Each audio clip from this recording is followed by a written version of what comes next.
Listen, everybody needs a fairy godmother, just somebody to look out for them. Some people call me their fairy smoke mother, others their internet big sister, but you can call me Hannah, the host of Smoke Sesh. So come hang out, let's light up and talk everything there is to life. The good, the bad, the ugly, the embarrassing. I've got a story for it all. Hello, hotties, and welcome back to another hot, sexy episode of Smoke Sesh. My name is Hannah, your host, and I'm so excited to be back with you all this week. You guys, happy, November? Are you kidding me? Time is flying by. I can't believe 2025 is almost over. I truly feel like I have lived in a time warp this entire past year. Anybody with me? I don't know if it's like a getting older thing or if it's just like a life thing. Not sure, still figuring it out. But my God, I cannot believe it's almost Thanksgiving and then Christmas and then New Year and then it's going to be spring and summer again and then fall again. Oh my goodness. Wow. Life is crazy. Anyways, while you are listening to this, I am in Japan. Actually, I think I'm on a flight to Japan as you're listening to this. We'll be landing in Japan as you're listening to this. So exciting. Could not be more excited to be on this trip. And if you want to see what I'm up to, go follow me on Instagram at Hannah Marlene to see all the photos, videos, and various other things I will be up to in Japan. Of course, you guys know the full report will be back when I am back in the States, which is in 2 episodes. But I figured this is a good time to sit down and talk about travel in your 20s. I feel like I've done a fairly good amount of travel in my 20s so far, especially this year. I mean, where did I go? Okay, maybe I didn't go that many places this year, but me and my friends, we took a little girls trip. We went out to Colorado, to Aspen, spent some time out there this summer. Now I'm in Japan. Honestly, I spent most of this year planning towards this big trip. Japan is actually my first trip out of the country that is not Mexico. I feel like Mexico is so easy because it's so close. The flight is fairly short. It's like maybe 4 hours at most. I feel like especially working in America and working in many restaurants, you just pick up on Spanish. I mean, they teach you it in school.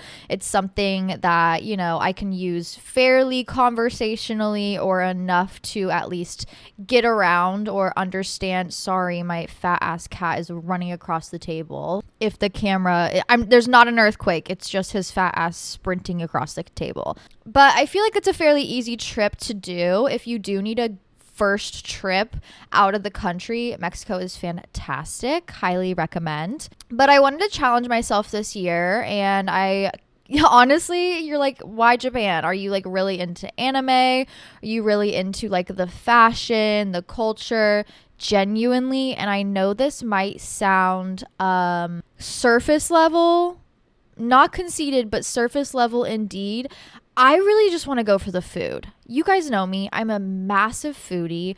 I love food. I love Japanese food. Japanese curry is probably in my top 3 foods ever. I love sushi. I mean, those 7-Eleven mukbangs, babe, I am watching them for hours on end every single night. Girl, put an egg salad sandwich in my hand and a tuna mayo onigiri, and like, I'm a happy girl, Of course, I want to go for the sightseeings, the temples, just like the beautiful nature, shopping, duh. But this is definitely my big foodie trip. This is my Anthony Bourdain.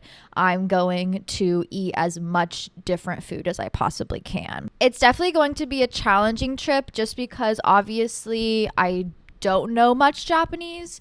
I've been practicing up on it to the best of my ability, and also it is going to be a bigger culture shock.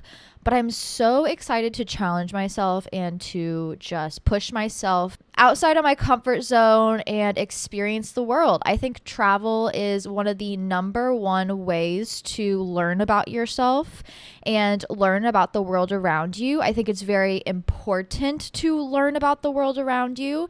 Sometimes our vision can get clouded by what we have going on at home, whether it's drama, whether it's our usual routine. Life can seem very boring and mundane. And once you expand your horizons and realize just how much is out there, and you interact with new people, you interact with new experiences, you gain hope from those things, and you gain a new positive outlook on life that truly is completely unshakable and absolutely transformative. After I come home from any trip I go on, I always learn more about myself. I feel more confident in myself. I feel more hopeful in the world around me, and I feel more passionate about life. So if there's one thing that I can encourage anybody here listening to do, it is to get out and travel. Now, of course, you have to kind of go about travel with what works for you. If you are a young person in college right now, sure, you can't just drop everything and go travel. I get it. Sometimes your long-term goals, actually all the time, your long-term goals are more important than the short-term. So please work, get that degree. We'll talk about that more here soon. But if you can sign up for a study abroad program, if you do have that opportunity, go do it, Go pick up that extra shift, go pick up that extra little job here and there, go babysit, go walk people's dogs, go house sit for a little bit, save up that money, buy that airplane ticket, and go study abroad if you can. If you're young, maybe travel to some cheaper places that fit well within your budget. Japan for me was a big dream of mine, but of course, if it didn't fit into my budget, it wasn't somewhere that I was going to go. So I really took my time watching and waiting. The thing about traveling, especially outside of the country, when plane tickets can be upwards of a couple $1,000s for basic economy where you're squished together like sardines, is you gotta play the waiting game and the long game, okay? I did not sit down and buy these plane tickets last month. If I did, I would have spent a couple $1,000s that I just don't have to waste on plane tickets and would rather be spending on $3 ramen over and over and over again. So at the beginning of this year, I turned on flight notifications. There's a couple different apps that track flights. And there's Skyhopper, there's Skyscanner. I'm not going to recommend any of these because, I think they all work very similarly. So whatever works for you, absolutely. But I like having a couple different apps to compare and contrast, because sometimes, especially with flights, they will give you contradicting information. And even with Google Flights, if it knows you are looking up the same flight over and over, the same area over and over, it'll start slowly bumping those prices because it knows you need those tickets. So always look at tickets in incognito mode if you can, but watch and wait. It's like fishing, you put your bait on your hook, you know where you want to go, you throw it in the water, you're just watching, waiting. And as soon as those tickets drop, that's when you reel it in, okay? I was looking at these tickets for probably 3 months. I started looking in January. I did not buy tickets until March, April.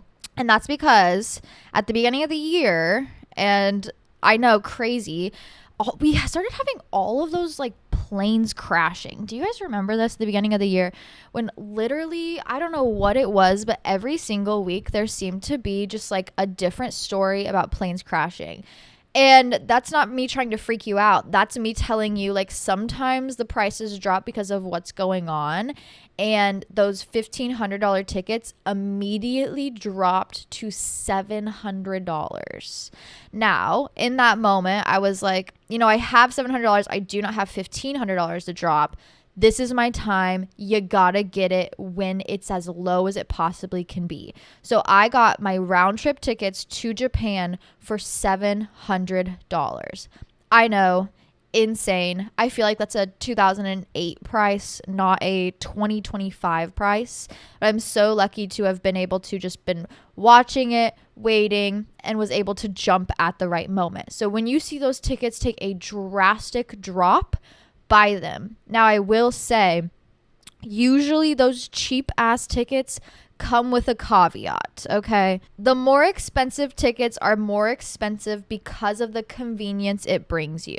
Usually it's going to be expensive because it's like a one-way flight. You get on that plane, you land in the city you want. Fantastic. It's quick. It's maybe like 8 to 12 hours. Boom, bam, done. Well, my travel is going to be quite nightmarish, but I'm willing to go through it for the price I paid and for the experience I'm going to have. We travel for about 2 days to get to Japan. We fly out at like 6 a.m., which means I have to leave my apartment at 3 a.m. We fly to like, I don't know, maybe, I think it's like Las Vegas or something. I'm not sure. We fly to like a middle city in the United States that has a bigger international airport. And then we have a layover in that teeny tiny little airport for like, I think 7-8 hours, like an entire day that we are sitting and waiting in the airport for then our international flight to go to Japan. And then our international flight to Japan is about 14 hours. So we have roughly a 2-day travel day. And girl, I can't sleep on planes. I don't sleep on planes. And I don't want to like medicate myself to sleep on planes because I know a girl in high school who quite literally tried to like drink and medicate herself to sleep on a plane and ended up fighting police officers and biting them and getting put on the no-fly list. I'm not about to mess around with medication that I've never taken in my entire life on an airplane when I already know my anxiety is completely high. And I can't eat edibles on airplanes. I can't. If you don't know me, one of my biggest fears is the fear of heights. I don't like heights. Now, I understand when you get so high up in the air that it's like it just doesn't feel real. You're just kind of like, okay, I'm locked in here. But I remember, where are we flying? I think we were flying from LA to Portland or something. And me and my boyfriend split like a 50 milligram edible. I was in that plane. He was passed out asleep, like knocked out. I mean, that was the whole reason of eating them. But I remember I was in there in the window seat, looking out the window, like panic attack central, of course, like sitting like a stone, calm, cool, collected from the outside, but the inside felt like that SpongeBob scene when they're all running around setting things on fire. Like that's what my brain felt like. I cannot eat edibles on a plane. I can't do weed on a plane. No, I know you're not supposed to anyways, but I just am not that person. I'm not that girl. I know I'm smoke says shoddy, but I just can't do it. I can't do it. It makes my anxiety so crazy. So I just have to raw dog these flights. And my opinion on long haul flights might be different when I come back because I've never done a 14-hour flight before. But I'm excited to challenge myself. I bought like 3 new books to read. I have many things downloaded. I have work to do. So I think it'll fly by. But like I said, these tickets were so cheap because of the travel period that I think most people are not willing to do. So sometimes if you are willing to, suffer a little bit, you can definitely save some money. And I am one who is absolutely willing to suffer if that means I can save $500 that I can go spend on a brand new vintage designer bag in Harajuku. Yeah, I'm saving that fucking money. I'll suffer in the long run if that means that I'm gonna, succeed somewhere else. So be smart, be patient, and be opportunistic. Now, I wasn't really looking for specific dates. I knew maybe in November because it would be like past like holiday season, and also it was around the time of my boyfriend's birthday. The dates just ended up working perfectly with the price range we were looking for. So yeah, book those bad boys, ready to go. Now, we're not going for as long as I'd like. Honestly, if I'm going to do an international trip, I would prefer upwards of 2 weeks to spend there.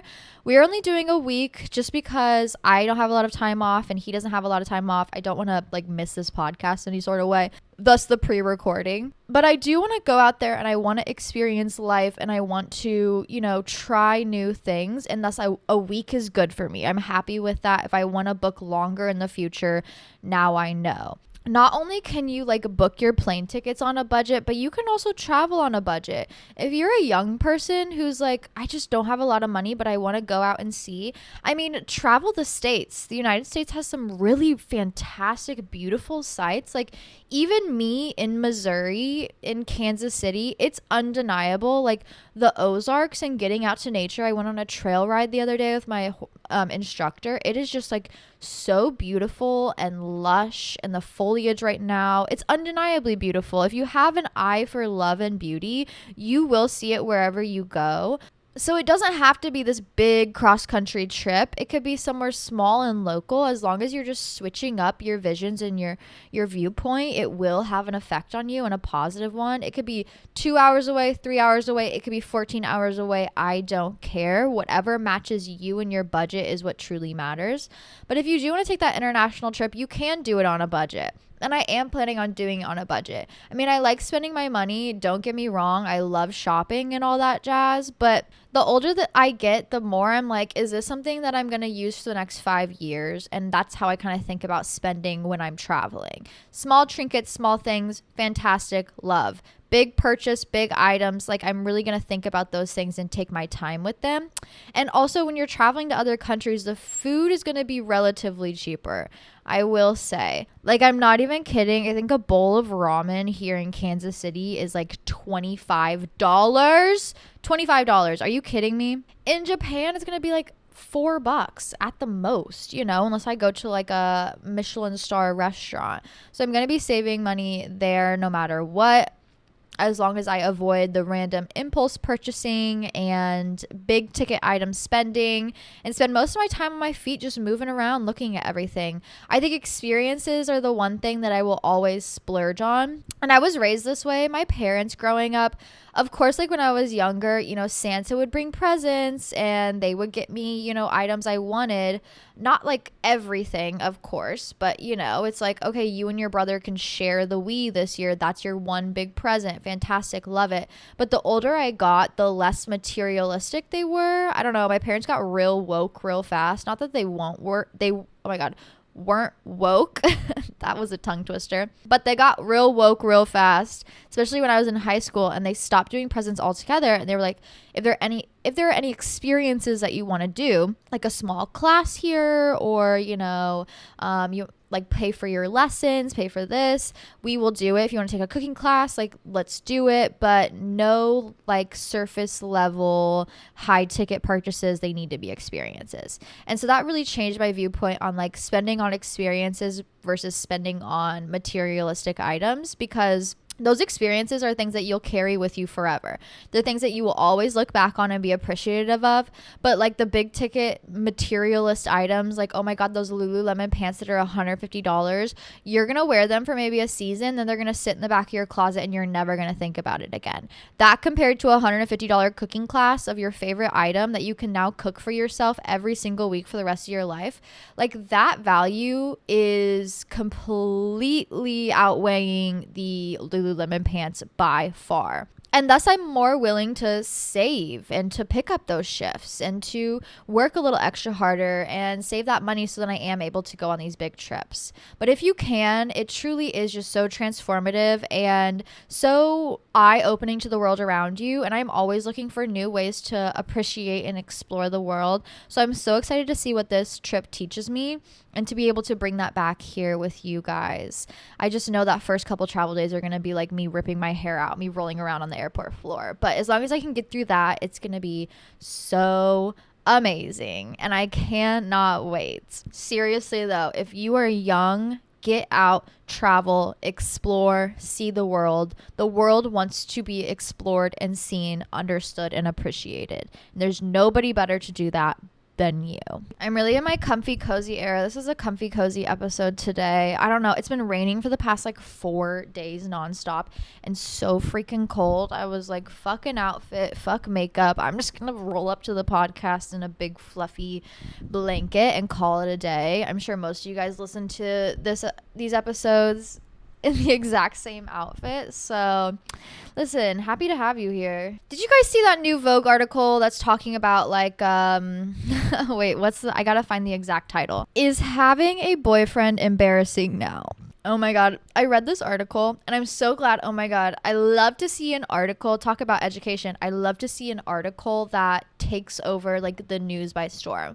I hate when it's like, oh my God, you see this 15-second video? It's like, yeah, I did. I laughed for a second. But I love when an article hits the news. It brings me hope. Like, yes, make the people read. But I honestly wish it was a little bit longer. I was like, let's dive into this. And then I was like, you know what? I'll just do it on the podcast. I love it. I feel like there's been a trend recently, especially on social media, talking about boyfriend aura and how, you know, if you aren't with a boyfriend who actually like compliments you, and I don't mean in like a verbal way, I mean in like a spiritual way, that you start to lose aura, that person starts to take away from your aura, literally. And I think this can exist with anybody. This can exist with friendships. It can exist with any sort of relationship that you have in your life. If you associate with people who just like don't get you, aren't on your level, and just don't compliment you, you will kind of like lose yourself a little bit. Absolutely. But especially with relationships. And it's so interesting to see everybody waking up. I love when women wake up. I do. And I've kind of always had this perspective. I mean, when I was younger, definitely not. I was definitely more like relationship driven. But growing up, I was surrounded by women, and I still kind of am in my like family, who married for the sake of marriage. And I feel like that was very common, especially up until like our generation. Like, we are a very free generation, shout out, thank God. But like back in the day, you got married as a woman, you dated as a woman because you wanted to seem good enough to be married. Does that make sense? That you were wife quality, that you were sought after enough that someone was willing to marry you or to be with you. It was a status symbol. It was a symbol of, I'm good enough, I'm loved enough, you know, I am such a whole, well-rounded woman that somebody wants to put a ring on my finger.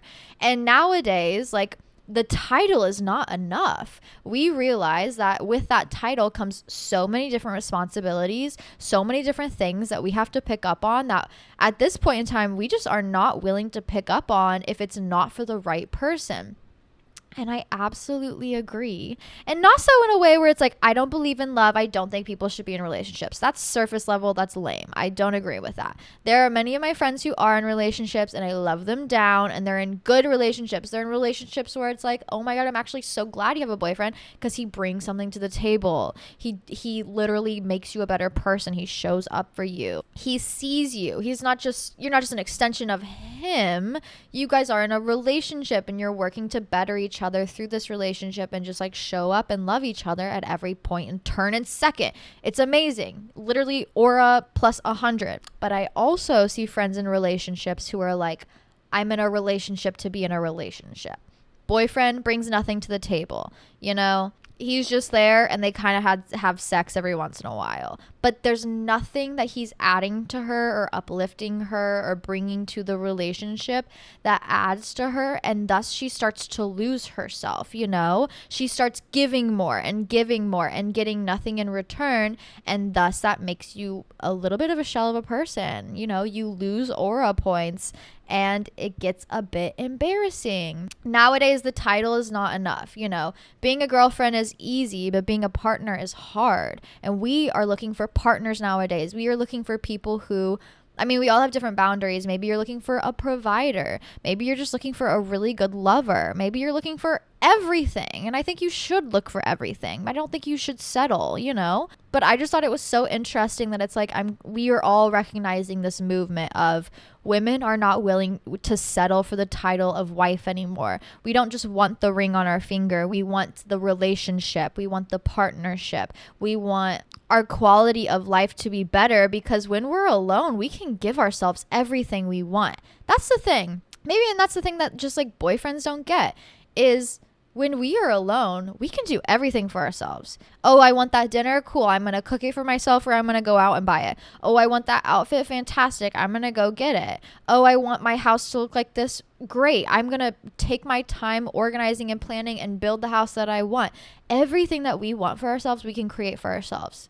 A child, like, bitch, we're literal portals. We can do anything that we want. We are master manifestors. We are so driven and hopeful and full of dreams that anything that we want, we can create on our own solely.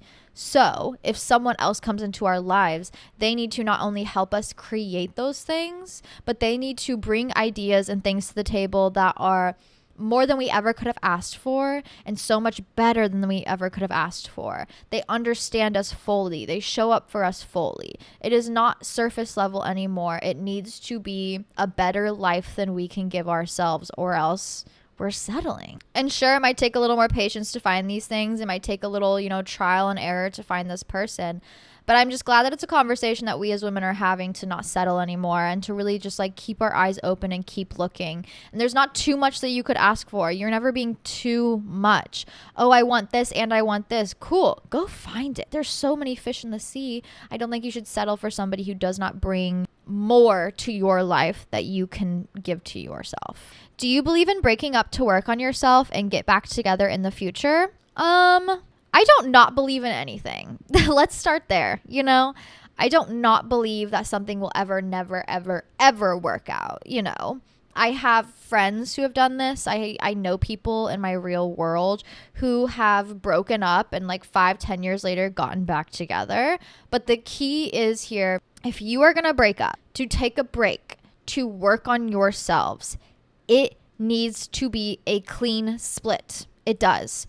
There is no waiting around. There is no maybe one day. There is no, I'm not going to date anybody and I'm just going to wait for you. That doesn't work. That doesn't work because the other person's out fucking and sucking anything that they can get their hands on. And so if you're waiting and then you want them to come back, you are not growing as a person. You're not developing as a person. You're staying stagnant in hopes that the past becomes the future. And that's just not how time works, babe. That's not how time works, babe. If you guys are together and you have a clean split, I'm talking cut all contact, truly, you leave that relationship and you go straight, both people go straight into focusing on themselves, growing as individuals, truly growing as individuals, not just relationship hopping, not getting out of it and immediately going back to dating, like really focused on yourselves and your growth and your prosperity. Sure, depending on how you both grow and if you both grow, there is an opportunity that you could get back together in the future. But I don't think that is something that you should hang or hold on to.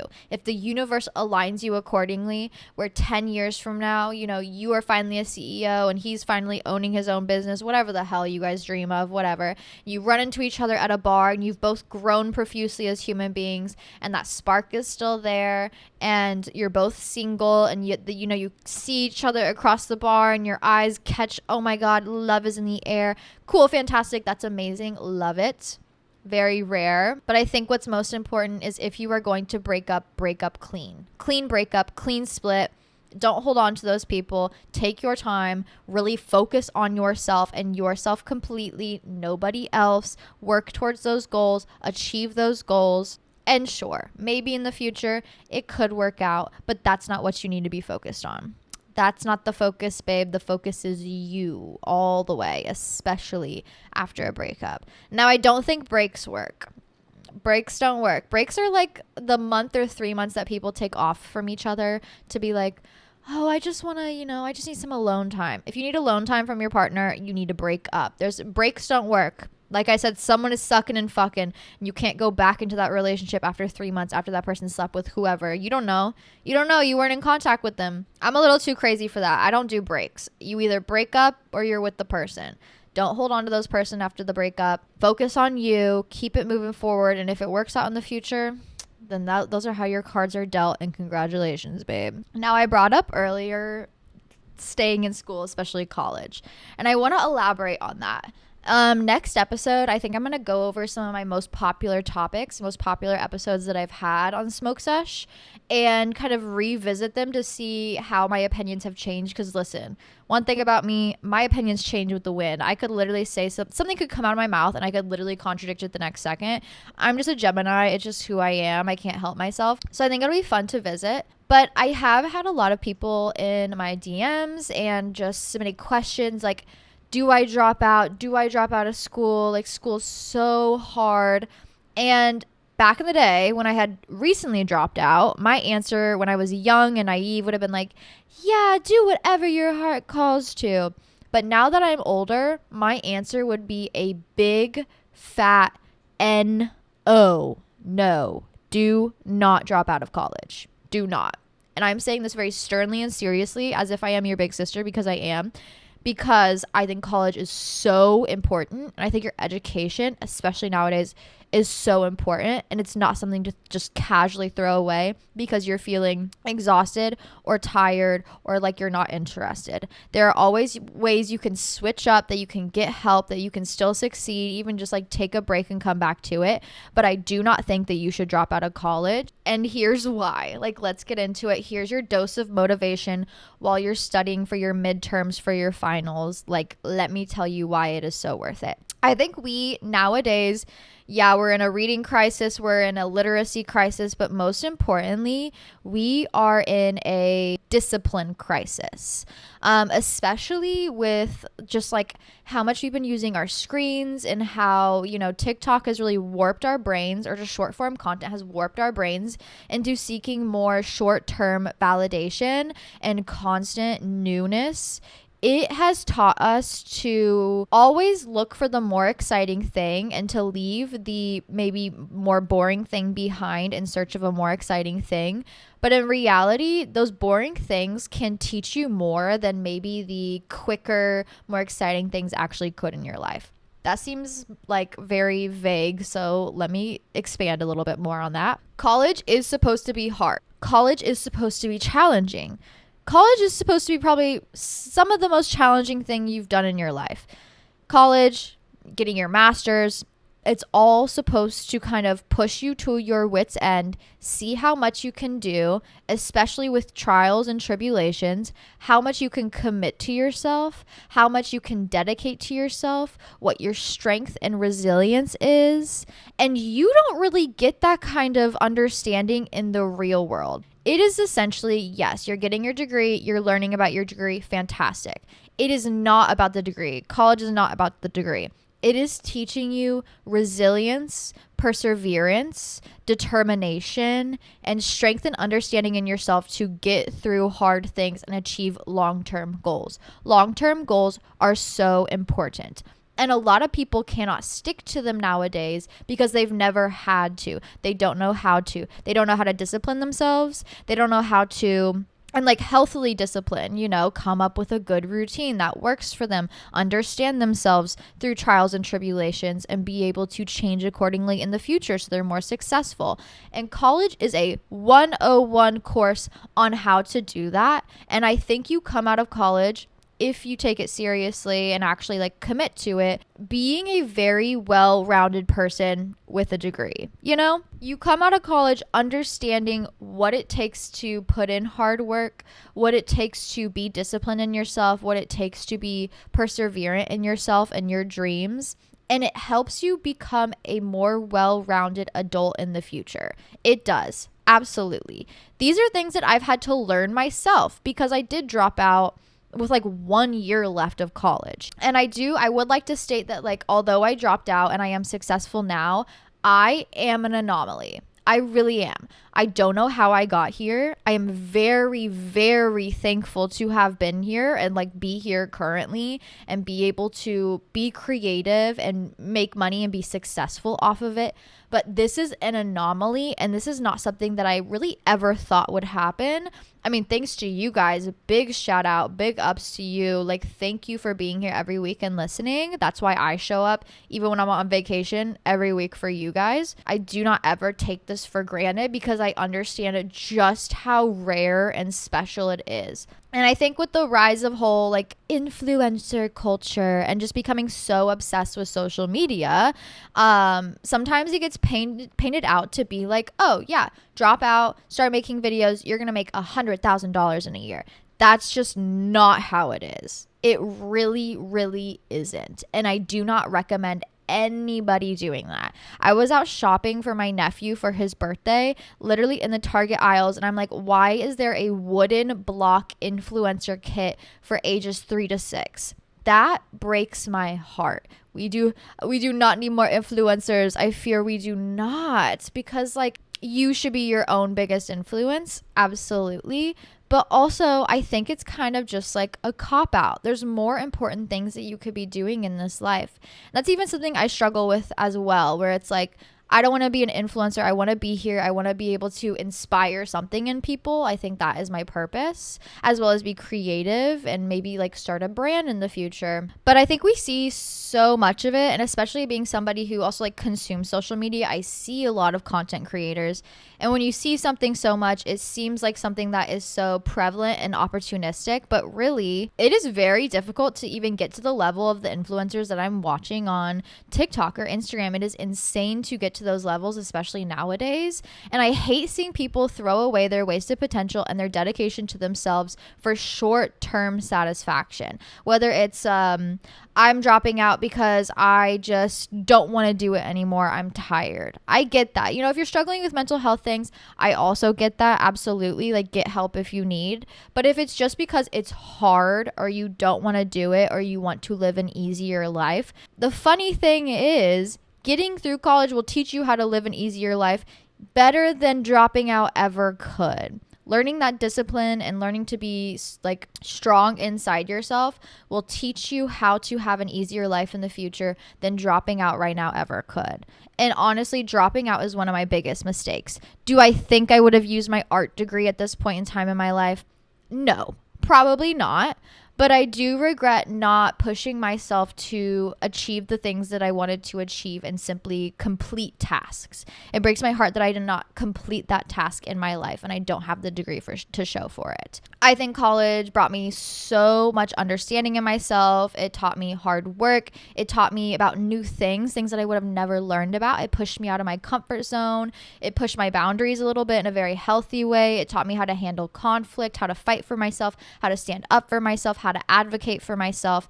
And these are things that you can learn in the real world, but it's much easier to learn in a college setting than it is in the real world. It's also very hard to stay dedicated to yourself when you drop out of college and you don't know what you want to do. If you do not have a very clear path of what you're going to do within the next 5 years and how you're going to achieve those things, then you should stay in college. Because I do see a lot of people, and this comes with people who are my peers, who drop out of college. Oh, you know, it's the degree I didn't want to get. I didn't want to do it anymore, so I drop out. And now they're doing the same thing that they've been doing since they dropped out because they didn't have a plan. They don't have any idea of what they want to do, whereas college will teach you how to navigate those things. Most people don't like the degrees that they're doing. They realize, oh, you know, actually, I really enjoy this anthropology class that I was forced to take. I didn't know I would be interested in these things. Cool. Let me switch it up. Let me start studying anthropology. Let me get into that side of things. But you would have never learned those things if you didn't put yourself into those situations and just like adjust accordingly. You know, sure, you can learn them in the real world, but if you have the opportunity, and I understand it's not an opportunity that everybody gets, and I know taking out those loans is a very big risk. Listen, I'm still paying off those student loans. I get you. But if you have the opportunity to be in college, if you are listening and you find yourself in an academic environment and you are like, I don't think I should keep doing this, this is me telling you, you should. You really should. If the degree's not what you want to do, okay, switch it up. Try something new. But I do think that the learned experience that you get from college is something that you just simply will never get in the real world, and it is not worth throwing away. Absolutely. And I know this because I did throw it away, and thus I'm coming from a perspective that I don't want any of you guys to be in, where it's like, damn, I wish I would have just done that, you know? And I think about it every day where it's like, maybe I will go back to college. Absolutely. But like I said, if you find yourself privileged enough to be in an academic environment, a higher academic environment, stick to it, stick to yourself, switch up what you do have control over, but keep persevering and pushing and stay dedicated to yourself, because I don't think those are lessons that are very easy to learn in the real world, and they're not easy to teach yourself. But if you're out there and you're studying and you're listening to this in the library, get to work. You got this. I believe in you. All this hard work will pay off. It'll be so worth it. Absolutely. Stick beside yourself. Stay strong in yourself. Keep learning. Keep growing those brain cells, because my God, we need them. We need them now more than ever. We need educated people. Please, I'm begging. Anyways, I guess speaking of dropping out, someone said, help. How do I stop being lazy? So if you didn't hear about my winter plans, It basically is just me teaching myself how to be more dedicated and less lazy. And so basically like my hibernation, my winter routine is that of like resilience, being structured and following through with that structure every single day. Now, if you are someone who's lazy, who it's like when I have a task, because I'm a very special kind of lazy where it's like, sure, I don't want to do things. I mean, period, girl. If I could be in bed all day sleeping, I would.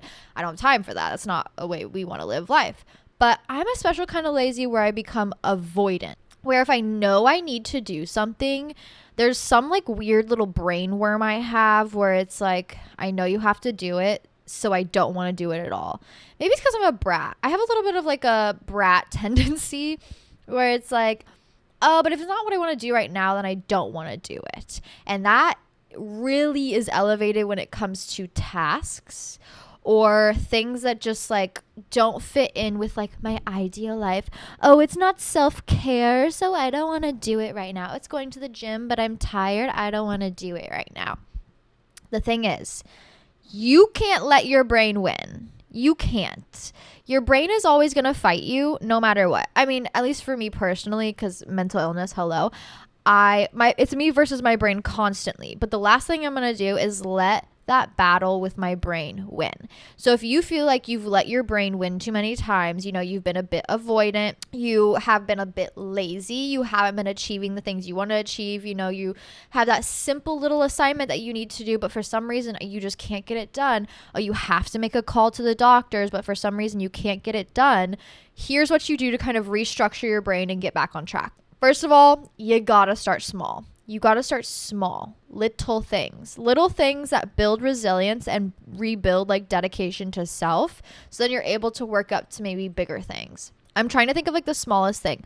Okay, so like showering. Depending on how depressed and lazy you are, it's like, okay, we're going to start with I need to shower every single day. I need to brush my teeth and shower every single day. Okay? And when I get out of the shower, I need to make sure I'm combing my hair, I'm putting on moisturizer, I need to make sure I'm taking care of my body. Now that's like very simple, so maybe you're outside of that. You're like, no, I have that down, I have a good routine down. It's just like assignments and things like that. Okay, so let's start with, sure, assignments are a great option, one by one. Maybe you do one a day until you catch up, but also simple things like I want to challenge myself to drink this amount of water a day. I'm not drinking enough water. I want to make sure I'm drinking enough water every single day. Or I want to challenge myself to, you know, eat healthily every single day if I can for just this week. Start with 1 week.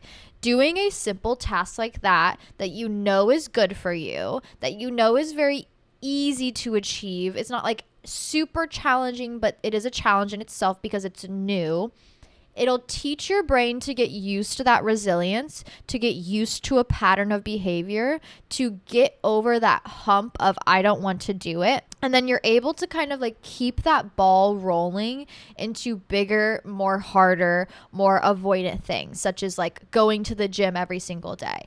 That's hard to get into, right? Especially if you've never done it before and you have like no resilience. Starting small will then be able to steamroll into, okay, I know how to get over that mental block. Now I'm going to start doing something bigger. I'm going to read a chapter of a book every single day. I'm going to start going to the gym every single day. I'm going to make sure that all my assignments are done before I go to my dorm room every single day. Little things like that, it starts to build up. But starting with the big things, I think, is sometimes setting yourself up for failure because, I mean, you're already not doing the big things. You know, you're already not doing them. Why would you think now it's randomly going to turn? You got to start small, work your way up, retrain your brain, retrain your thinking in a very malleable, easy setting. So then you're able to implement the lessons that you learned in that moment on bigger and harder things. You can work against your brain. Your brain works for you, not the other way around, okay? Sometimes it takes a little bit of training. It's like with toddlers or dogs, you know?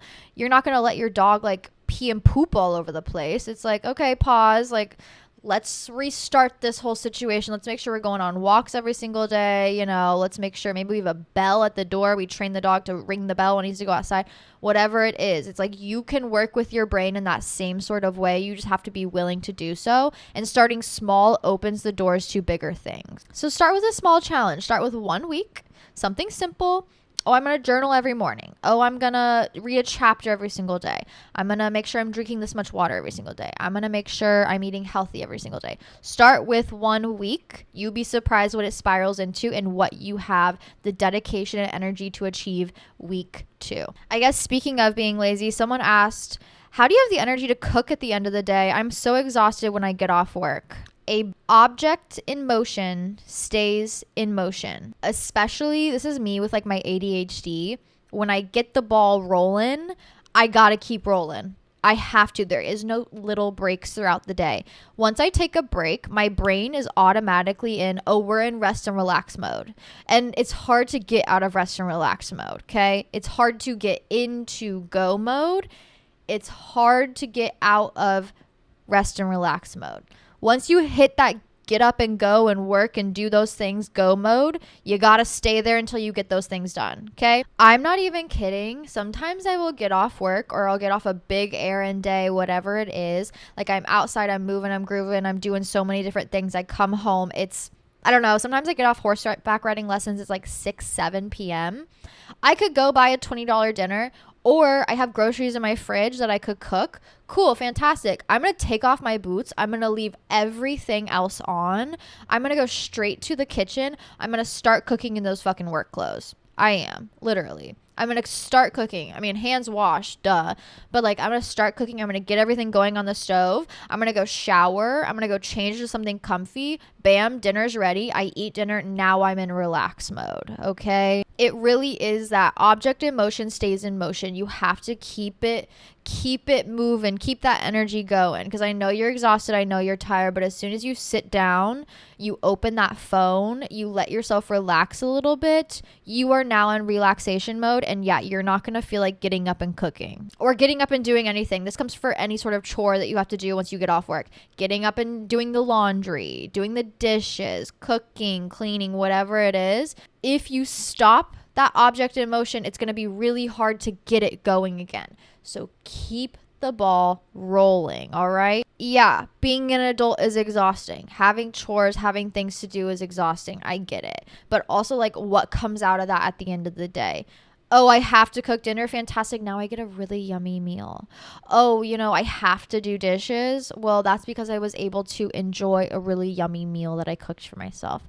Oh, I have to do laundry. Oh, how thankful am I to be able to have a washing machine that is able to wash my clothes and have clothes that I enjoy wearing and have this many clothes that I have to do laundry this many times. Oh, I hate vacuuming and I hate dusting. Well, how thankful am I to have a roof over my head and, walls around me that protect me and keep me warm. Switch the perspective, keep the object in motion, keep rolling forward. You'll get it done. You will. And you will have rest time. Don't worry. Sometimes it feels like at the end of the day, like, oh my God, I'm exhausted. I don't want to do anything, And the thing is, like, I will eventually have that rest time. I will be able to sleep. I will get my 8 hours. I will be able to scroll on my phone for like an hour before bed. Don't worry. You will have that rest relaxation time. But what do we need to get done before that? And how can we achieve that? And how can we keep the ball rolling? Literally, no breaks. Bus, club, another club.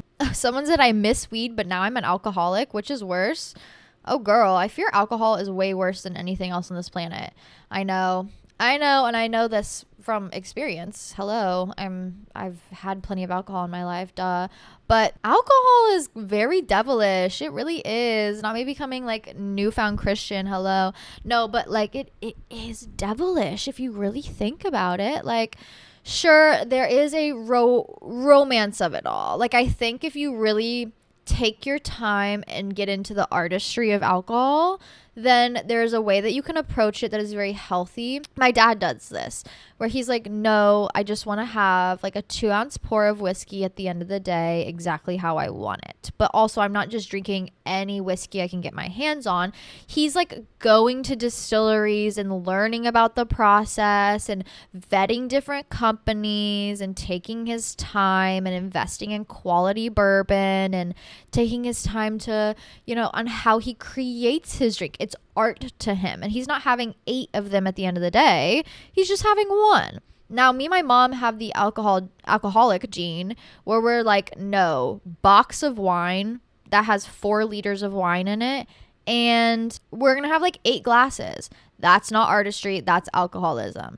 And that's when it becomes like, oh, very, very bad for you. You know what I mean? I'm out of that phase in my life, but like, alcohol will make you feel worse about yourself, about the world around you, and do stupid things, more stupid things than weed will ever make you do. I feel like weed, if I get too high, because there's such thing as too high, there's such thing as too drunk, When I'm too high, I kind of become just like, mega anxious, but I kind of just like knock out, like I either am like mega anxious and sitting here like a statue, just like in my head, like the demons are in my head, sure, but I'm not creating the demons in the real world, I'm not becoming a demon, I'm just fighting them in my head, or I'm going to bed. Now, when it comes to alcohol, you become the demon. You do. You have too many drinks. I'm talking too many drinks.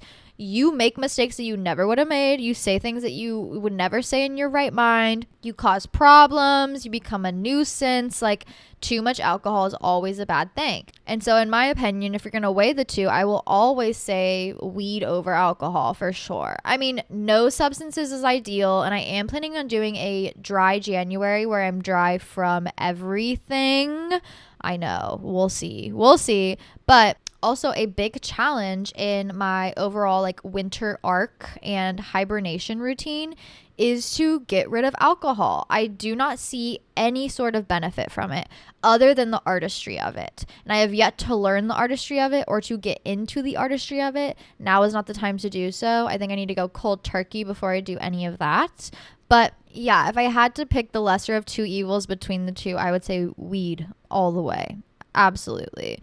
I've made enough mistakes on alcohol that I know it's not good for you. And if you're young, you'll get it out of your system. Seriously, you'll have enough moments where you're like, and now I'm over it. I think that's a natural iteration of getting older, where you're just like, at first when you turn 21, you're like, ooh, I can buy alcohol, exciting. And then you're kind of like, well, now I'm over it. That's the healthy growth past it. But I also see people my age who are like, no, now alcohol is the only thing that I look forward to. It's the only time I feel like I can be myself. I'm using it to escape the world around me. I feel like I have to drink because now I've incorporated it into my routine. That's not where you want to get. You don't want to have to do that. How do you get the it girl effect? Is it confidence or something you're born with? Ooh, let's see. I'm not going to come from a perspective of me because, hello, whatever. But I will come from the perspective of my it girls, okay? My ideal it girls. Confidence or born with? Genuinely, I think it's both. Like, honestly, I think it is a little bit of both. And I think everybody is born with the it girl, it guy, it they, them factor. Genuinely. I think everybody is born with that quality because we are born truly and honestly into ourselves. It's society that warps us into trying to be other people, trying to conform, trying to dull ourselves down, where you lose that star quality. The it girl is simply being them. Like, genuinely just being themselves. Wholeheartedly, honestly, truthfully, they're just being themselves. Now, to be yourself, you have to have an air of confidence. There's got to be a little confidence there. Let's be honest. Especially nowadays when society wants you to be everything but yourself. to be yourself, you have to have a little bit of confidence and just like trust in yourself. I think confidence comes from, like I said, trusting yourself, whether you faced hardships and knew you could get through it, helping yourself through those things, helping yourself through challenges, bringing new exciting things into your world, just standing tall beside yourself builds confidence, and also just not denying yourself of who you are builds confidence. But I do think that it girl star quality is simply people being themselves no matter what. No matter if it goes against the status quo, goes with it. They're not focused on the outside realm. They're focused on their inside world and how they feel. Okay. Who are some it girls of our era? Okay. So let's talk like maybe Emma Chamberlain. Emma Chamberlain, I mean, it girl. She blew up on YouTube because she was just confidently herself. She showed up authentically as herself and was creative. She was a creative individual. She edited in a way that most people didn't edit. Sure, she might have been doing something in the grand scheme of things that seems boring, such as making coffee, but she was so honestly and authentically herself that there was an undeniable charm to it. Now she has completely evolved, and I think evolution is important, but she's completely evolved into this star girl, okay, in the fashion world. And her ideas, her perception of herself, how she presents herself, how she styles herself is something that I've never seen before, but it's something that is so authentically her that it is undeniably eye-catching. It is undeniably inspiring. It is undeniably transfixing. Like, you see her walk down the street or you see a photo of her and you're like, wow, whether it's a style that I enjoy or not personally, it is just has that star factor, that wow factor, that it girl factor, period. And that's because she knows who she is. She shows up as who she is. She challenges herself in ways that maybe we aren't brave enough to challenge ourselves. She puts herself out there. She's more focused on her inner world and how she feels than how the outside world is going to react to her. Now, she's maybe more in a alternative sense. Let's look at things in a more societal accepted sense, because I think there can also be it girls that fit the status quo. Like, I don't think you need to stand out of the status quo to be an it girl. I think most humans will, but think Nara Smith. She is an it girl. You know, she's a popular person. She's a popular social media identity, and a lot of the things that she is doing is very societally conforming. Having 18 babies or whatever, cooking things from scratch, cooking bubble gum from scratch in her kitchen that is just so beautiful, in a ball gown just weeks after giving birth. Like, she is undeniably just like gorgeous, obviously talented. She has that star girl, it girl factor, even though it is a societally agreed upon or more accepted in how she behaves. The thing is, it works. It's not just a sellout. It's not just like, oh, I'm doing this because this is what people want to see, because it's her. This is her. It's her. Sure, there's some like eye-catching things that maybe are a little bit more for views than others. I mean, alternative it girls do the same exact thing, things that are controversial, things that maybe are a little bit more out of the status quo. But she still has that it girl factor because she's herself. She wants to have those babies. She wants to be in love. She wants to be in that kitchen. She wants to be creating. She wants to be cooking. These are things that she is passionate about, and she follows her passion. She follows who she is. She doesn't care if it's the status quo. It just happens to do so. That's what it is. We are all born with that it girl factor. We are all born with that star quality. What kills that star quality is running from ourselves, is denying ourselves of who we are, is not listening to ourselves, is not cultivating that inner world. If you are not happy on the inside, you can't be happy on the outside, and you can't base your happiness on what other people think of you, because it's such a surface level way to live. It's not sustainable. The it girls of this generation are truly just being themselves. They don't really give a fuck. They just know that they are happy with who they are, and that's all that matters. They show up confidently in who they are. They show up comfortably in who they are, and that is truly enough. So sorry if this is a bit of a shorter episode. Like I said, I'm pre-recording for the next 2 weeks, so I'm trying to save some really good topics for next week as well, so I'm not just reiterating the same ideas over and over again, because sometimes I think that happens, especially when I pre-record. I'm trying to keep y'all interested and locked in. But if you want to see what I'm up to during my travels, follow me on Instagram at Hannah Marlene. If you want more content, which yes, I will be posting exclusive content and extra episodes on patreon.com/smokeseshshotty. Don't worry, the girls are still getting fed there. And I will be filming for a vlog as well. I post all my vlogs on YouTube at Hannah Marlene 444. Japan vlog will be going up there. But with that being said, wish me safe travels. I can't wait to come back and tell you all of my stories of Japan. If you have tips or tricks, girl, DM me. And most importantly, stay sane, stay sexy, stay you, and see you all so soon. Mwah.